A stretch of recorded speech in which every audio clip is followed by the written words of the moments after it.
जय श्री राम, जय गौ माता।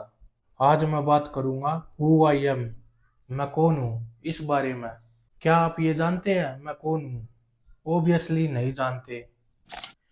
क्या आप ये जानते हैं आप कौन हो? आप बोलोगे हाँ हम जानते हैं हम कौन है। लेकिन मैं आपको बता दूं आप भी नहीं जानते आप कौन हो, क्योंकि आपने इस देश को एक कचरे का ढेर बना के रख दिया है। अगर आप ये जानते होते कि आप कौन हो तो आज हमारा देश बहुत आगे होता। क्या आपने कभी अपने घर से बाहर निकल के ये देखा है कि हमारे देश में बाहर क्या हो रहा है? नहीं देखा, क्योंकि आप अपने काम पे जाते हो, अपना काम करते हो, अपना काम करके आप अपने घर पे आते हो। घर पे आने के बाद आराम से आप बेड पे बैठ के खाना खाते हुए आप टीवी देखते हो। उसमें आप न्यूज चैनल चलाते हो। न्यूज चैनल में आप देखते हो बाहर क्या हो रहा है, किसने किसको गोली मार दी, कौन नेता बन रहा है, कहाँ की सड़कें टूटी हुई है, कहाँ एक्सीडेंट हो गया, कौन मारा गया, कौन बच गया। ये सब देखते हो आप। ये सब देखने के बाद आप आराम से खाना खाकर बाहर की चीजें देखने के बाद आराम से सो जाते हो। आपको बाहर की चीजों से कोई मतलब ही नहीं होता। आप टीवी में न्यूज में ये देखते हो आज उस बहन बेटी का रेप हो गया, वहां पे दंगा हो रहा है, लेकिन एक्शन तो आपको लेना नहीं है। देखा सुना, खाना खाया, सो गए, सुबह उठे, नहाए धोए, अपने काम पे चले गए। इससे ज्यादा आपको कुछ करना नहीं होता। आपको सिर्फ अपने घर से मतलब है, अपने परिवार से मतलब है, अपने आप से मतलब है। इनसे ज्यादा आपको किसी से मतलब नहीं है।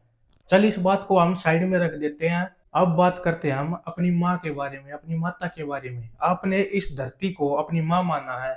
आप ये बोलते हो कि धरती हमारी माता है।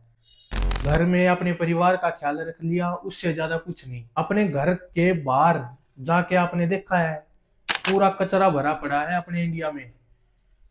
घर का कूड़ा उठाया और बाहर फेंक आए, उससे ज्यादा कोई मतलब नहीं। लेकिन बाहर जो फेंक के आते हो वो अपनी धरती माँ ही तो है, उसी के ऊपर तो फेंक के आते हो, उसी के ऊपर तो तुम रहते हो घर बना के।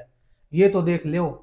चल इस बात को भी हम साइड में रख देते हैं। अब बात करते हैं अपनी बहन बेटी पे। आप जब एक्शन ही नहीं लेते हो लड़कियों को छेड़ने के लिए, हमारी बहन बेटी को फिर छेड़ते चले जाते हैं, रेप बढ़ते चले जाते हैं। चलो इस बात को भी हम साइड में रख देते हैं। अब आते हैं हम भगवान के ऊपर। आप भगवान की मूर्ति को लेके आते हो बाजार से खरीद के, उसकी पूजा करते हो, अच्छी बात है। उससे कुछ मांगते हो, अच्छी बात है। जब आपके परिवार के किसी सदस्य की टांग टूट जाए तो क्या आप अपने परिवार के सदस्य को बाहर फेंक दोगे? नहीं। ऐसे ही भगवान की मूर्ति को आप भगवान मान के उसकी पूजा करते हो। जब उसका कोई पार्ट डैमेज हो जाता है, छोटी सी टूट जाती है, तो आप उसको बाहर फेंक देते हो। जहाँ कचरा पड़ा होता है वहीं पे हमें भगवान की मूर्ति मिली है।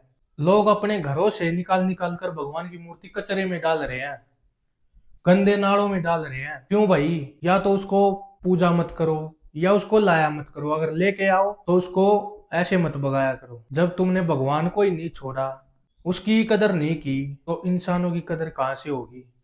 मैं बात को ज्यादा आगे नहीं बढ़ाना चाहता, और ना ही मैं किसी आपको गलत बोल रहा हूँ। मैं किसी को भी गलत नहीं बोल रहा। और मैंने जो चीज देखी, मुझे जो गलत लगा, मैंने वो वीडियो के माध्यम से आप लोगों को शेयर कर दिया। बाकी आपकी मर्जी। लेकिन मैं आपसे हाथ जोड़ के निवेदन करना चाहता हूँ, आप अपने आप को सुधारिए। अपने घर के बाहर निकल के देखिए कि कहाँ पे क्या हो रहा है, उस पर थोड़ा रिएक्ट कीजिए, उस पर थोड़ा एक्शन लेने की कोशिश करिए। कल को जाके कहीं हमारी जो आजकल की जनरेशन है वो बर्बाद ना हो जाए। और मरने के बाद भी लोग हंसते हैं, चार लोग क्या कहेंगे, इस चक्कर में पड़ना ही नहीं है भाई। लोगों का काम है हंसना। धन्यवाद।